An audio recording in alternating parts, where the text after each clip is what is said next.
Hi guys, welcome to our channel Day with Mom. நம்ம சேனலை தான் ஃபர்ஸ்ட் டைம் பார்க்குறீங்கன்னா லைக் பண்ணுங்க, ஷேர் பண்ணுங்க அண்ட் முக்கியமாக சப்ஸ்கிரைப் பண்ணிக்கோங்க. வாங்க நம்ம வீடியோக்குள்ள போகலாம்.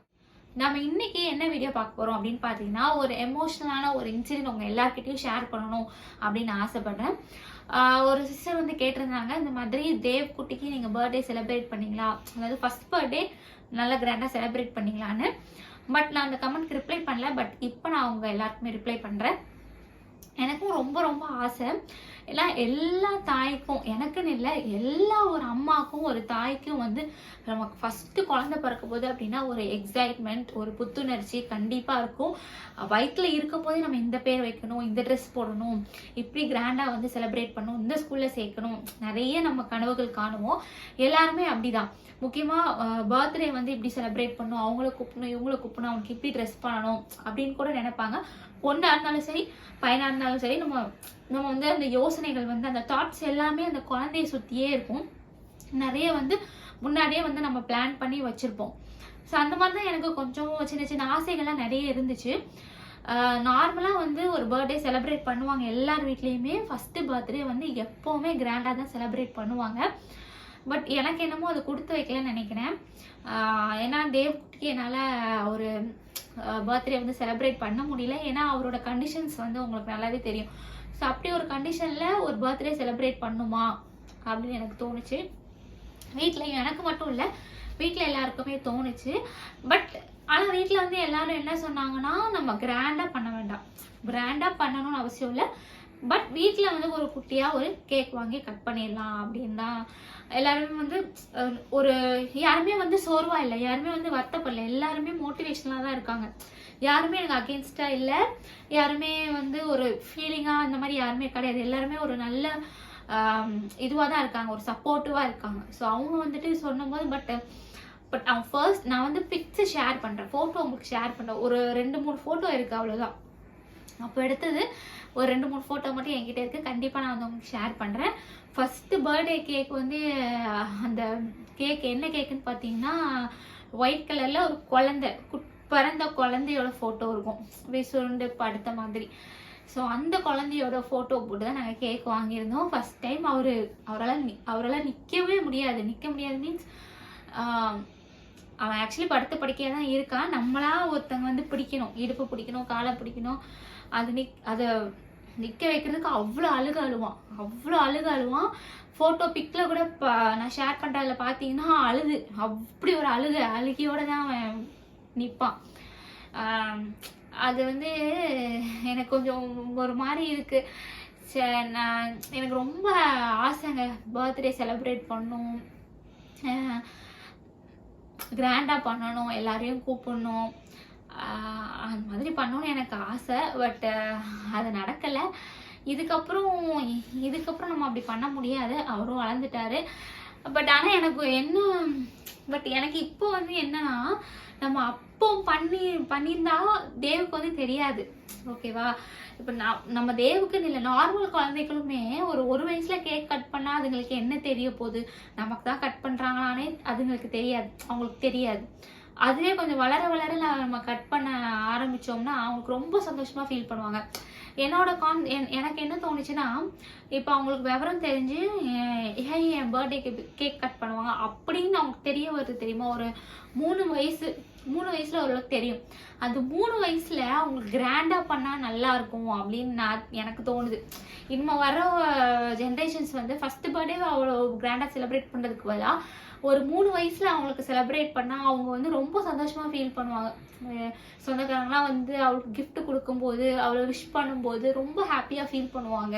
ஸோ அந்த 1 வயசுல அவங்களுக்கு எதுவுமே தெரியாது, யாரு எதுக்கு வராங்க, எதுக்கு கிஃப்ட் பண்றாங்க, எதுக்கு இது பண்றாங்கன்னு எதுவுமே தெரியாது. இதுவே கொஞ்சம் விவரம் தெரிஞ்சிச்சுன்னா கண்டிப்பா அவங்க மனசுக்கு வந்து அவ்வளோ சந்தோஷமா இருக்கும்.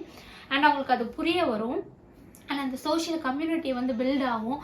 ஸோ அந்த பாண்டிங் பில்ட் ஆகும். ஸோ அதெல்லாம் இருக்கும்போது ரொம்ப நல்லா இருக்கும். பட் இப்போ யாருமே அப்படி பண்றது இல்லை. எல்லாரும் ஃபர்ஸ்ட் பர்த்டே தான் ரொம்ப கிராண்டாக பண்றாங்க. யாருமே அந்த மாதிரி பட் இதுக்கப்புறம் ஃபியூச்சர் ஜெனரேஷன்ஸ் வந்து இதை புரிஞ்சுக்கிட்டு கொஞ்சம் அந்த வயசு தெரியுது, பர்த்டே கொண்டாடுற வயசு தெரியுது அப்படின்னு அந்த ஸ்டேஜ்ல கொண்டாடினா நல்லா இருக்கும் அப்படின்னு என்னோட மனசு. ஸோ அதனால எனக்கு ஃபீலிங்லாம் இல்லை. பர்த்டே கொண்டாடல தேவுக்கு அப்படின்ற எனக்கு ஃபீலிங்லாம் இல்லை. இருந்துச்சு அப்போ அந்த டைம்ல இருந்துச்சு. பட் அதுக்கப்புறம் வந்து நான் யோசிச்சேன் என்னதான் இருந்தாலும் அவனுக்கு தெரிய போறது இல்லை. பட் இப்போ அவனுக்கு தெரியுது ஃப்ரெண்ட்ஸ். நாங்கள் எல்லா பர்த்டேக்கும் வந்து கேக் வாங்கிடுவோம், கட் பண்ணுவோம். அப்போ வரவே மாட்டான், தூங்கிடுவான், அவனுக்கு அது தெரியாது. பட் இப்போ ஒரு கேக் வாங்கி கொடுங்களேன், உடனே வந்துடுவான். அந்த கேக்கு டப்பாவை பார்த்தாலே ஓடி வந்து நின்றுவான் கட் பண்ணுறதுக்கு. அந்த அளவுக்கு ஒரு தெரியுது அவருக்கு. ஸோ அந்த ஏஜ் வந்தப்புறம் ஓரளவுக்கு அவங்களுக்கு புரியுற தன்மை வந்துடும் அப்படின்னு நான் நினைக்கிறேன். ஸோ அதே மாதிரி நார்மல் என்னோட சஜஷன் வந்து நார்மல் கிட்ஸுக்கும் வந்து நம்ம கொஞ்சம் லேட்டாக இந்த செலிப்ரேஷன்லாம் பண்ணால் அவங்க இன்னும் ஹாப்பியாக ஃபீல் பண்ணுவாங்க அப்படின்னு நான் சொல்கிறேன். உங்களோட சஜஷன்ஸ் என்னவா இருக்கும் அப்படின்றதும் கண்டிப்பாக கமெண்ட்டில் சொல்லுங்கள். ஸோ அதனால யாருமே வந்து நான் ஏன் இந்த டாபிக் எடுத்து பேசுகிறேன் அப்படின்னா, நிறைய என்ன மாதிரி ஸ்பெஷல் பேரண்ட்ஸ் நிறைய பேர் இருக்கீங்க. ஸோ நீங்கள் கண்டிப்பாக ஃபீல் பண்ணுவீங்க, குழந்தைக்கு ஒரு பர்த்டே கொண்டாட முடியல, எல்லாரையும் கூப்பிட்டு கொண்டாட முடியல, அவங்க என்ன சொல்லுவாங்களோ ஏது சொல்லுவாங்களோ அப்படின்ற நிலப்பு எப்போவுமே இருக்கும். பட் அதுக்கெலாம் நீங்கள் வந்து கவலைப்படவே கூடாது. நம்மளோட கடமை என்ன, அவங்களுக்கு தேவையானதை கரெக்டாக பண்ணணும். ஸோ பர்த்டேன்னு வைங்களேன், கண்டிப்பாக அவங்களோட பர்த்டேக்கு ஒரு புது ட்ரெஸ் எடுக்கணும், ஒரு கேக் கட் பண்ணணும். கண்டிப்பாக நம்ம நார்மல் சைல்டுக்கு என்னென்ன பண்ணுவோமோ அதை அத்தையும் நம்ம இவங்களுக்கு பண்ணியே ஆகணும். ஓகேவா? அதில் வந்து எந்த காம்ப்ரமைஸும் நம்ம பண்ணவே கூடாது. கண்டிப்பாக அவங்களுக்கு அது புரியும். அவங்க வந்து குழந்தையா இருக்கப்ப புரியாது. பட் இப்போ வளர்றாங்க இல்லையா, கண்டிப்பாக அவங்களுக்கு புரியும். அதனால தேவுக்கு வந்து நான் யூடியூப் சேனல் ஆரம்பித்தேன் அன்னைக்கு, அதாவது பர்த்டே அன்னைக்கு தான் நான் யூடியூப் சேனல் ஆரம்பித்தேன். ஸோ அன்னைக்கு தான் அவனை அதுதான் ஃபர்ஸ்ட் டைம் வீட்டில் வந்து டெக்கரேஷன் பண்ணி நாங்கள் அவருக்கு கேக் கட் பண்ணோம். அதுக்கு முன்னாடி டெக்கரேஷன்ஸ்லாம் அவ்வளோ பண்ணதே கிடையாது. ஃபர்ஸ்ட் டைம் வீட்டில் வந்து டெக்கரேஷன் பண்ணி அவர் நிற்க வச்சதுக்கு அவர் அவ்வளோ சந்தோஷப்பட்டார். இந்த டெக்கரேஷன்ஸ்லாம் பார்த்து நீங்கள் வீடியோ பார்த்துருந்தீங்கன்னா கண்டிப்பாக உங்களுக்கு தெரிஞ்சிருக்கும். பர்த்டே விலாக் ஃபஸ்ட்டு வீடியோவே அதுதான். ஸோ அதனால் அவனுக்கு கண்டிப்பாக அது புரிய வரும். ஸோ நீங்களும் அந்த மாதிரி பண்ணுங்க அப்படின்னு தான் என்னோட சஜஷன்ஸ். யார் என்ன சொன்னாலும் பரவாயில்ல, உங்கள் குழந்தைக்காக நீங்கள் பண்ணியே ஆகணும், நீங்கள் பண்ணலாம். அதாவது எல்லாரையும் கூப்பிடணும்னு அவசியம் இல்லை, உங்கள் ஃபேமிலி மெம்பர்ஸே போதும். ஒரு 4-5 பேர், ஒரு 10 பேர் இருந்தாவே போதும். எல்லாரும் அவனை கூடி நின்று அவனுக்கு அந்த மரியாதை, அந்த ஒரு செலிப்ரேஷன் மூடை கொண்டு வந்து அந்த கேக் கட் பண்ண வைக்கிறது. அப்புறம் அதுலேயே வந்து அவங்களுக்கு அந்த பாண்டிங் கிடைக்கும், சோஷியல் பாண்டிங் கிடைக்கும். ஃபோட்டோ எடுக்கணும், எல்லாருக்கூடையும் நிற்க வச்சு ஃபோட்டோ எடுக்கணும், அவனை வந்து கொண்டாடுறோம் நம்ம. ஸோ அது வந்து அவனுக்கு தெரியும், கண்டிப்பாக அது தெரிய வாய்ப்பு இருக்குது. ஸோ அந்த மாதிரி ஒரு சோஷியல் அவேர்னஸ், சோஷியல் பாண்டிங் வந்து இந்த மாதிரி நம்ம கிரியேட் பண்ணலாம் அப்படின்னு நான் சொல்ல வரேன். ஸோ அதே மாதிரி நீங்கள் பர்த்டே கொண்டாடலன்னு ஃபீலே பண்ணாதீங்க. நம்ம பசங்க இப்போ தான் வளர்றாங்க, அப்போ அவங்க ரொம்ப குழந்தையா இருந்தாங்க. இப்போ தான் நம்ம பசங்க வளர ஆரம்பிச்சிருக்காங்க. ஸோ அவங்களுக்கு நம்ம இப்போ தான் வந்து எல்லாமே பண்ணி ஆகணும். கொஞ்சம் கொஞ்சமாக பண்ண அவங்களும் நல்லா ஒரு கம்ஃபர்டபுளாக ஃபீல் பண்ணுவாங்க அப்படின்றது என்னோட தாட்டு. உங்களுக்கு இதை பற்றி ஏதாவது சஜஷன்ஸ் இருந்தால் கண்டிப்பாக சொல்லுங்கள். கரெக்டாக தப்பா அப்படின்றதும் கண்டிப்பாக சொல்லுங்கள் ஃப்ரெண்ட்ஸ். அப்புறம் என்னோட தாட் வந்து என்னவா இருந்துச்சுன்னா, சரி நம்ம தேவுக்கு தான் பெருசாக நம்ம செலிப்ரேட் பண்ணல, என்னோட செகண்ட் பேபிக்கு நான் பெருசாக செலிப்ரேட் பண்ணலாம் அப்படின்னு தோணிச்சு. ஆனால் அதுக்கப்புறம் யோசிச்சு பார்த்தப்ப தேவிக்கே பண்ணல, இவருக்கு எதுக்கு பண்ணணும் அப்படின்னு ஒரு தோணிச்சு, எனக்கு ஸ்டார்ட் ஆச்சு.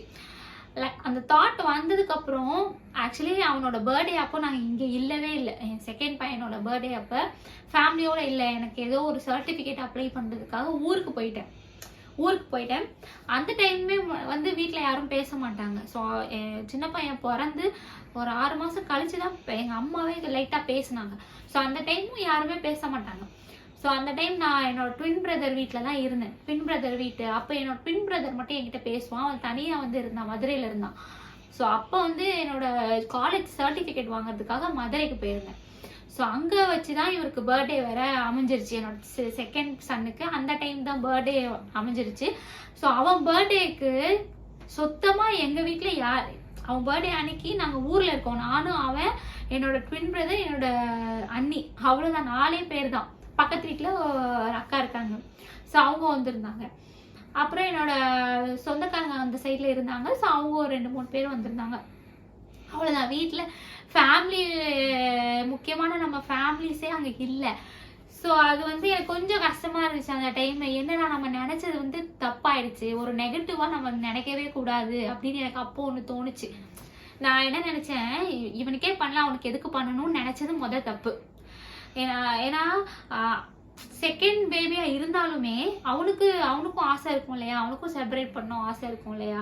ஸோ அதை நம்ம நான் வந்து நிறைவேற்ற முடியல. பட் பிளான்லாம் பண்ணோம், இந்த மாதிரிலாம் பண்ணலான்ட்டு என் ஹஸ்பண்ட் வந்து பிளான் பண்ணாங்க. பட் நான் ஒரு நெகட்டிவா யோசிச்சுட்டேன் அந்த டைம்.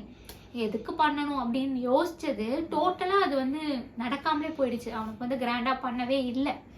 அப்புறமா வந்து வீட்டில் பட் நெக்ஸ்ட் இயர் வந்து ஓரளவுக்கு சிம்பிளா பண்ணிட்டோம்.